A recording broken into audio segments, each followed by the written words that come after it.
time for your first chance to react to tonight's Lakers game. It's the Pizza Hut Lakers postgame show. Delivered by the one and only stuffed crust pizza from Pizza Hut. Get a large one-topping stuffed crust pizza, and we'll stuff the crust with the gooey, melty, delicious cheese. Order now at pizzahut.com. No one out-pizzas the Hut. Lakers basketball is a final. 877-710 ESPN. It's the Pizza Hut Lakers postgame show. Tipping off now. Now, here's Alan Sliwa. Lakers lose to the Utah Jazz, 122-109, the final score. Lakers now sitting at 31-45 on the season. Jazz 46-31. Quick look at the standings. Lakers now back to number 11. Two key games coming up this weekend for the Lake Show.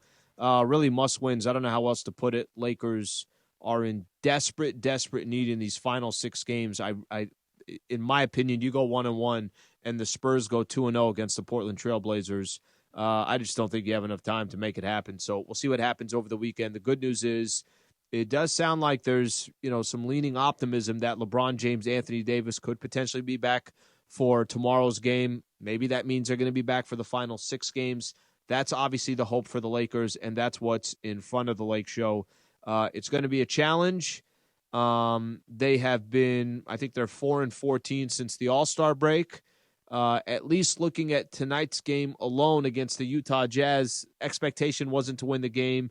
You did feel like there were some points in the fourth quarter that it wasn't a double-digit deficit like it's been, or use the example against the Dallas Mavericks. So I thought the Lakers fought tonight. I thought they did everything they could within what they had, within the players that were available. Dwight Howard, Dwight ended up with 21 and 12. Russell Westbrook, 24, 7 and 6. But you're not going to beat the Jazz are not the class of the West by any stretch of the imagination. They've been struggling. They had lost 5 games in a row. But at the same time, it's still a good enough team that's going to beat the Lakers, obviously without Bron and Anthony Davis. At least just without LeBron James, this team is completely different. So they battled not enough, and defense is really the difference in three-point shooting, the difference in the game. Let me throw out the phone number here real quick. 877-710-ESPN, 877-710-ESPN, if you want to be a part of the Pizza Hut Lakers postgame show. Also, need a break from the everyday? Well, fans, it might be your lucky day because tonight Fantasy Springs Resort Casino is giving away a 2-night stay plus dinner and golf or bowling for 2. Make any day your lucky day. Book now at FantasySpringsResort.com. So make sure you call in. Okay, so I do want to start off the show taking a quick listen to Lakers head coach Frank Vogel. Let's get his thoughts on this game and see if there's any updates as well on LeBron and Anthony Davis for tomorrow night. Here's Coach Vogel. Tonight, showed a lot of fight. Wasn't good enough to get the W. A few more stops and a few more made threes to go in for us, and we're talking about a different night. But I do feel like we responded and played harder and played more together. Assuming you don't know more about LeBron and AD's status from what you did pregame, but can you hypothetically, the way that you played tonight and adding them, could there be this kind of that last hope for finding something as you go down these last couple? We do feel like we're going to get them back at some point, and we have to stay in the fight. We have to give ourselves a chance. If we're able to get into the playing game at full strength, we know we got a shot. So this would have been a big win for us, to help with the cause there. We fell short. Tomorrow's even bigger, obviously, with the head-to-head with the Pelicans, and hopefully we can get that one. Questions? Kyle? Frank, obviously this Jazz team has struggled with holding leads. Did you feel like that sequence where Malik, just rims out with the 3 and then we had 7 on? Yeah, I got a clean look. That was a big play, big shot. We knew if we put some pressure on them in the fourth, that they had some issues with closing out games, but we weren't able to close their gap. Frank, Russ has scored, I think, in 6 of the last 7 games, 20 plus, and it's starting from that Toronto game. What have you seen from him over this stretch, and what are you kind of envisioning adding LeBron and AD back in, kind of seeing how he slides in with the way he's been playing recently? Yeah, well, I think each month throughout the course of this season, he's gotten a little bit better and a little bit more comfortable in our system and with these teammates. got a brand new group with each other, and I think he's used that time to settle in. I think he's slowing down. I think he's taking better shots, and as a result, like you said, his efficiency is going up, and obviously, if we get Bron and AD back with Russ playing this way, that's a positive sign for us. It's another good performance by him. Yeah. Frank, I have two for you. How much of what Russ is doing on a night like this, when there is no LeBron, there is no AD, how much of that is applicable? Do you want this level of aggressiveness, this level of offensive control, maybe when those other two guys are on the floor? Yeah, I don't think it should change that much, honestly. I think we want him always to be aggressive, but never to force. You know what I mean? And if that applies, if Bron and AD are out there, or if he's got the group that we had tonight. We want him to be as aggressive as we can, but to be efficient with his turnover ratio and with his shooting percentage. So, that shouldn't change that much. And then secondly, kind of knowing where you guys are at in the standings and sort of the stakes, not only in this New Orleans game, but what you guys have in the week that follows. Are you guys any more aggressive with a player like LeBron in his recovery, a guy that, does it, do the rules change, I guess, at this point? To the medical team. Those are medical decisions. If there's any chance those guys can be out there, they will be. They want to get back as quickly as they can, but those are medical decisions. Yeah. Frank, the schedule makers haven't done you guys any favors coming off a week-long road trip, the back-to-back. How do you imagine the fatigue factor playing into tomorrow? Can't worry about that. The schedule of Sunday is worse. That's the hard thing, coming out of a back-to-back into a 12:30 game. That's something that's got to be looked at. But in terms of tomorrow, we can't focus on anything that has to do with stuff that's out of our control. We got to win a game tomorrow night. So we've got to get on the plane as quickly as we can, get our guys back home, rested, and, come ready to get a win tomorrow. And I think you used the phrase pregame when I asked you about how this road trip has gone so far, that you didn't feel like the team had caught yourself yet. Do you feel like that happened tonight, and are you centered in order to move forward for this final 6-game stretch? Yeah, I do. I do think we took a real positive step, in terms of how we played tonight versus how we played in Dallas. We played far more together. We played harder, and we executed better. We executed our defensive coverages. The defensive rating still wasn't what we needed to be, but it's the number one rated offense in the league. To compete shorthanded, I thought our guys fought. Just some timely buckets didn't go in for us that would have given us a chance. So I definitely feel like it was a positive step. All right, that's Lakers head coach Frank Vogel, 122-109 the final score. So you heard Coach kind of emphasize a couple different times, just trying to hang in this thing until LeBron James and Anthony Davis come back. My biggest question starting tomorrow, if they do come back, what version of Anthony Davis are you going to get? And how healthy is Bron? If there's one thing that we noticed all season long, LeBron's playing through injuries. LeBron's playing through bumps and bruises. And anytime he misses anytime, especially at this course of the season, and that you have a realistic opportunity not even make the play-in tournament, and Bron can't go in some of these games, that's what concerns me, because we know Bron, for the most part this year, has tried to battle through some of his injuries. We'll talk about that coming up next. We'll spend a little time. We'll take some phone calls as well. Plus, we'll get a chance to hear from Trevor Ariza. Stay right here. This is the Pizza Hut Lakers postgame show on 710 ESPN.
4 seconds with Trevor Ariza. Trevor, tacos or burgers? I'm going to go with tacos.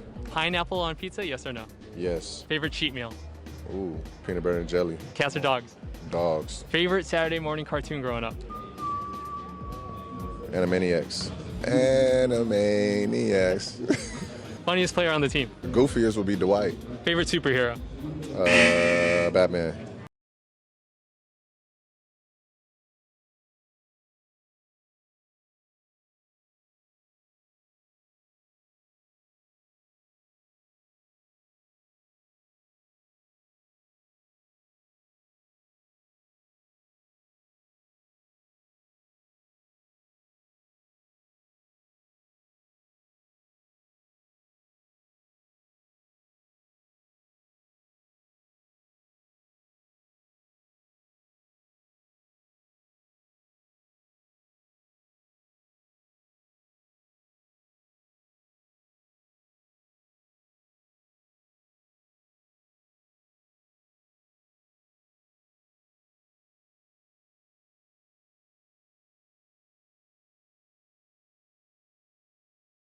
We make it easy.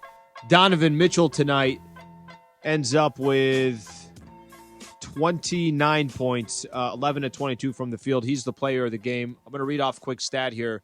AD's missed 39 games. Bron's missed 21. Lakers are 14 and 25 without AD, 6 and 15 without LeBron James. Reading this off a spectrum here.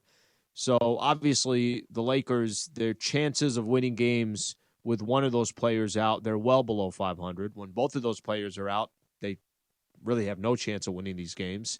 And the last couple nights, a perfect example. You're facing two playoff teams in the Dallas Mavericks and the Utah Jazz, both targeting a return for tomorrow against the Pelicans.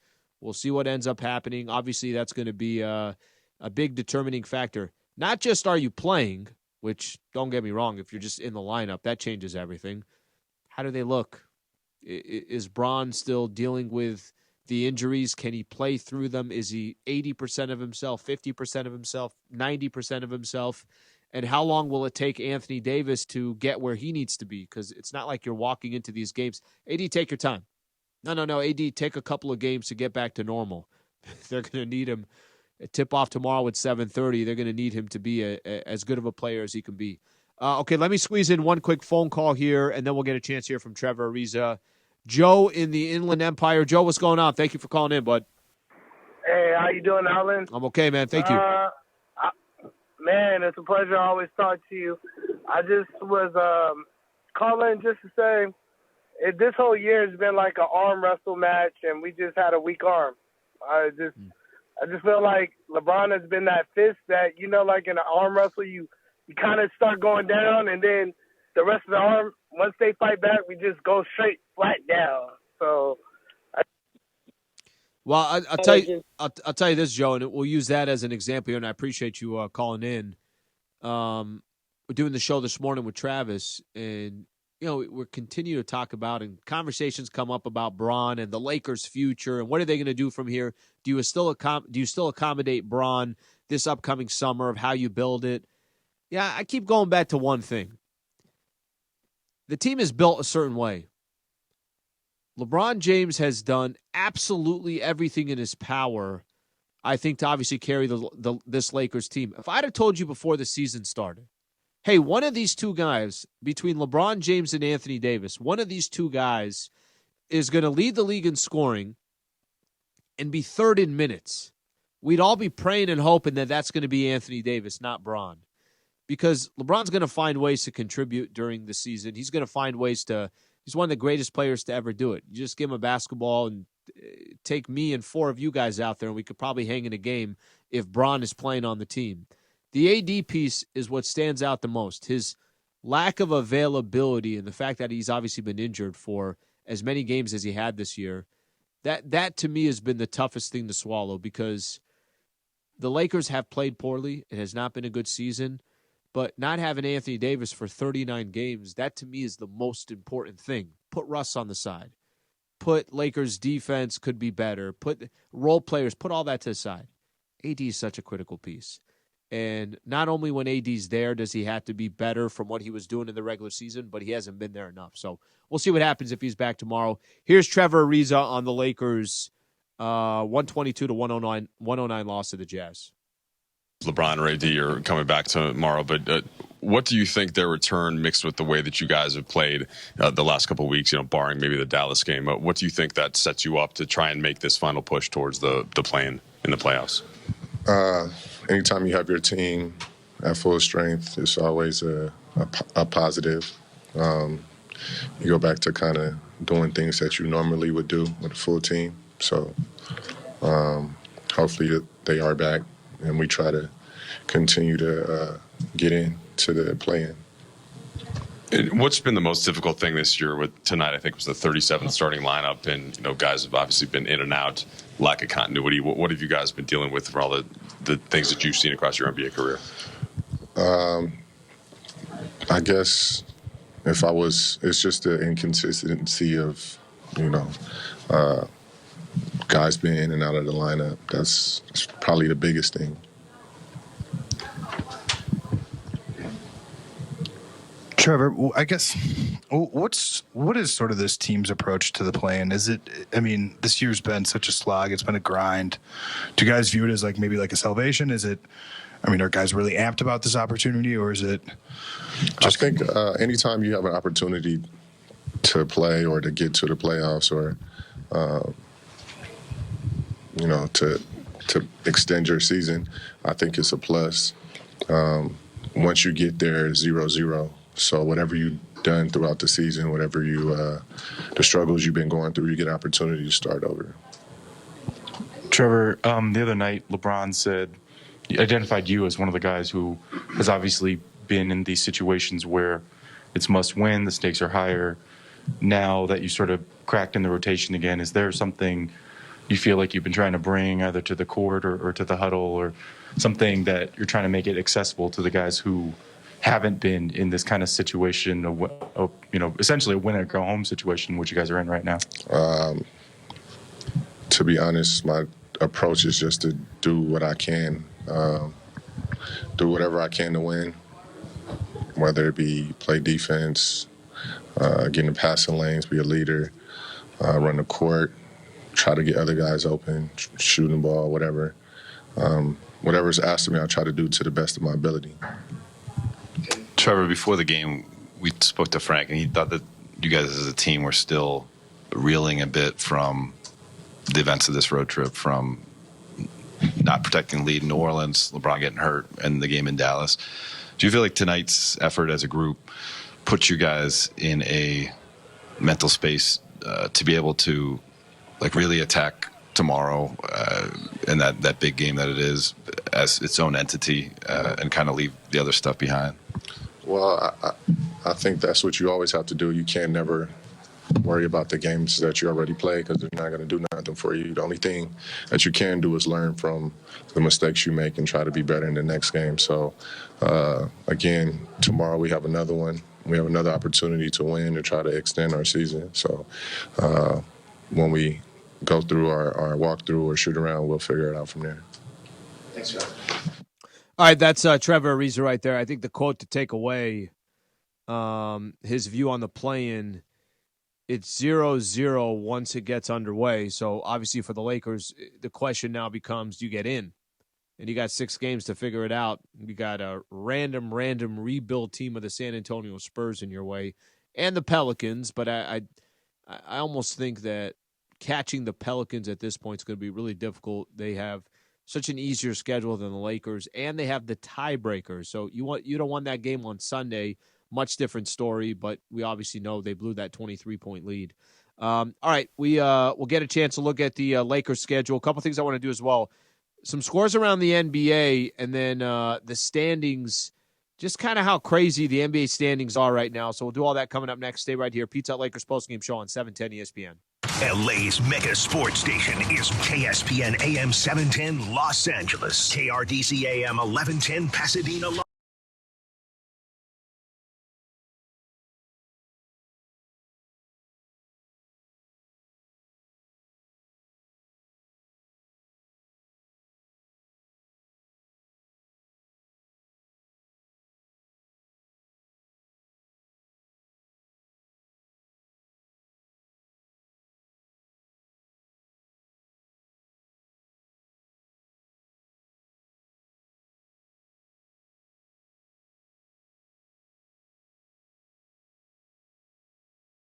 With Carmelo Anthony. Carmelo, tacos or burgers? Burgers. Pineapple on pizza? Sometimes. Favorite cheat meal? Pizza. Cats or dogs? Dogs. Favorite Saturday morning cartoon? Kung Fu flicks. Funniest player on the team? Dwight. Teammate who thinks he's the funniest player on the team? Nobody really thinks they funny. Your favorite superhero? I'm a Captain America guy. I mean, you got to match the initials too, right? Yeah, absolutely. I'm a Captain America guy.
Hut Lakers postgame show. Highlights from tonight's Lakers game And your reaction on the Lakers line. Try Pizza Hut's Double It Box. 2 medium, 1 topping pizzas. So they can choose what they want and you get the taste you enjoy. Only at pizzahut.com. Hi, this is Anthony Davis of your Los Angeles Lakers. Hi, it's LeBron. The Lakers play here. It's time for Lakers postgame with Sliwa. Now, here's Alan Sliwa.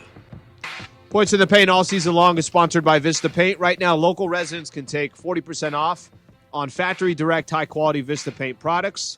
A Vista Paint team member will show you how. Locally owned, manufactured, and operated since 1956. Visit Vista Paint. 56-54, the Jazz 2-point advantage over the Lakers in the paint, and they win the game 122-109. So this is what's kind of fascinating in the NBA right now. Wherever you look in the standings, teams are jockeying for position. And there were a couple of games earlier today that tells part of the story. So Lakers played the Jazz. Game was on TNT. Spectrum covered it as well. The game before was Bucks and the Nets. Bucks won that game behind Giannis. I think he had 44 points, 120-119 in overtime. That had significance in the Eastern Conference. Sixers lost to the Pistons. That had significance in the Eastern Conference. Clippers and the Bulls. Clippers had a chance to win. Some mental mistakes at the end. They lost in overtime 135-130. And then Hawks beat the Cavs 131-107. The reason why I point this all out, you look at the standings, it's insane. You got Miami and Milwaukee within a half a game of each other. Boston and Philadelphia within half of a game of each other. Chicago and Toronto for 5 and 6 within half of a game of each other. And then how about this? The Brooklyn Nets, the Charlotte Hornets, and the Atlanta Hawks for 8, 9, and 10 are all 40 and 37. And the significance of that is obviously, let's just use Brooklyn as an example. Brooklyn might be in a situation where they got to go on the road for 2 games to just get into the playoffs. The Lakers are in the exact same position. The difference for the Lakers, you know that the Brooklyn Nets are going to be a part of the play-in tournament. The Lakers, it's not a guarantee or a lock. And when you look at this Lakers team, they got 6 games left to figure it out. And I'll never, I won't stop going back to this. I remember before the season started, I was out running my mouth about if it's not the Lakers and the Nets in the NBA Finals, well, something happened. Injuries happened. And I think even if you were a Laker fan and you were hesitant on the trade with Russell Westbrook, is it going to be the right fit? Is it not going to be the right fit? You're really complaining about, are they a 5th seed, a 4th seed, a 6th seed at the worst? Not that you're not even a part of the play-in tournament. And that's the challenge that the Lakers have. And if you look at the schedule, I think what's most intriguing to me, the Pelicans and the Nuggets this weekend, must wins. I don't care. You got 6 games left. You have to win both of those games. You only have 3 games left at home. You have to win those games. And part of me also, I set it up that way The 3 home games you have left, 2 this weekend and then 1 next Friday, I want to say, against the Oklahoma City Thunder. You're going to expect to win that one. The 3 road games that you have, you got the Phoenix Suns, the Golden State Warriors, and the Denver Nuggets. I don't think either of those teams, whether they're already in playoff position and they got nothing to play for, I genuinely think they're going to try to beat the Lakers. Lakers always have a target on their back. We know this is a Lakers team that it doesn't matter who they play, somebody's getting up for that game. And I was telling, I spent some time telling Michael this in the pregame show when we were talking about it. We were talking specifically, the point that I was trying to make is if a team like the Phoenix Suns has a chance to take out the Lakers, I know they have nothing to play for. They're going to try to take out the Lakers. If the Golden State Warriors or the Denver Nuggets have a chance to try take out the Lakers, I think they will try to take those, obviously the Lakers out. So it's not you're not going to be able to get help from an opposing team and kind of say to yourself, oh, well, they got nothing to play for. No, you're going to have to go earn every one of those W's, and that's the only way that this thing is going to work if the Lakers are going to get in this play-in tournament with 6 games left. So one of the Lakers that was a great highlight tonight, and I certainly think we could spend some time talking about, Dwight Howard on tonight's game had 21 points and 12 rebounds, 9 of 13 from the field, played 30 minutes for the Lakers, and I know there are a lot of Laker fans that try to make a case of why Dwight Howard doesn't play more for the Lake Show. Let's take a quick listen. Here's Dwight Howard on the Lakers' loss. Tonight, just wondered how you've managed the physical toll of this season. You've been one of the guys that's been playing most games and at this stage of your career, and how you feel going into a back-to-back tomorrow night. Well, I just try to prepare myself for this game. I know how important, all these games is down the stretch. And I just want to get my body and my mind prepared for tonight. I feel really good out there. Just a little bit hurt about, not winning the game. I thought we came out, and for 3.5 quarters, I thought we played really good basketball. And then fourth quarter, they kind of opened it up, hit some big threes, got some key offensive rebounds and putbacks, and cost us the game. How do you anticipate tomorrow night with some uncertainty about LeBron or AD, but perhaps hopefulness, depending if they're able to play, and how do you guys gauge that as you look to these final few games? It'll be great having both of those guys back. We need every game. So I know we let one loose against New Orleans a couple of days ago, but hopefully we can come out and win the game. We really need this one. We've been getting teams' best shot every night. So sometimes it just seems like the ball doesn't go our way, but we got to continue to play. Dwight, kind of a bigger picture question, I guess. What do you think the psyche is of this team at this point? I mean, here you guys are fighting for something, but it's not the fight this team thought it would be in at all at the start of the season. I think, has this group accepted that? Is it still a little bit of a shock to be like, we're in a race for 10th in the West? Just kind of. It's a little shocking, but, anything can happen when you play this sport. We knew coming in that we was going to get team's best shot. And it's just not a good feeling knowing that, how we wanted to start the season and where we thought we would be right now. We wish we would be in a better place, but, sometimes life throws you, some hard times, and you got to figure out a way to, push through them. And so as a team, we just got to push through these last couple of games. They've been so tough. I think everyone is giving enough, effort and energy, and we want to win. It's not like we're going out there saying, let's just give up. But it's been tough, and we want to keep fighting. We're not going to stop. So you're someone who seems to find positivity in whatever situations you find yourself in.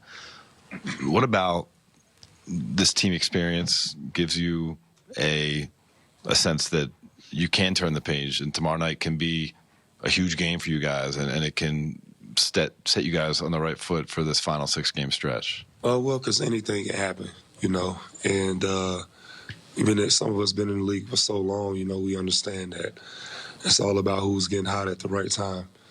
especially going into the playoffs. So if we was able to, catch a little fire going into these playoff games, a little consistency with lineups and stuff like that, anything is possible. When you have some great talent like we have on our team, I feel like we just put our head down and work, not worry about the refs, calls, plays, anything like that, and just go out there and hoop. We'll give our team a shot. All right, that's Dwight Howard right there. I think Dwight makes some interesting points. I think how surprised or shocked that they are in this position, that they are fighting for a play-in. I think about that, the championship aspirations before the season, and this is the conversation as we go into April 1st. That's crazy to me, but that's the situation that the Lakers are in. Couple quick shout-outs here. First of all, everybody called into the show. Thank you. Everybody tuned in. We greatly appreciate it. If you're tuning in on our social media platforms, thank you on those platforms as well. We are back. I'm back tomorrow morning, so Travis and I will do our show from 10 a.m. to 1 p.m. We'll be all over this continuing conversation about the Lakers, Anthony Davis, LeBron James, the matchup against the Pelicans, the 2 games coming up this weekend. Obviously, we know how key those are. Keyshawn, J. Will, and Max will start at 6 a.m., so they'll be on from 6 a.m. to 10 a.m. Thank you to Michael Funches, Laura Romo, Rebecca Womble, Wilbert Flores, Carlos Saisu, really the whole staff here internally. Lakers taking on the Pelicans tomorrow. Pregame show will be at 6 o'clock. Tip-off 7:30. Obviously, myself and Michael Thompson will do the show at 6 o'clock. Thank you all for being a part of the show. I'm Alan Sliwa. This is the Pizza Hut Lakers postgame show on 710 ESPN. Thank you for listening to Lakers basketball tonight. Game 58 of the season is in the books. Lakers basketball on ESPN LA is sponsored by Subaru of Glendale, the #1 Subaru dealer in America. Lakers basketball. Delivered by the new Spicy Lovers Pizza from Pizza Hut. A fiery fusion with layers of flavor. Only at Pizza Hut. Order now at pizzahut.com. Lakers basketball is brought to you by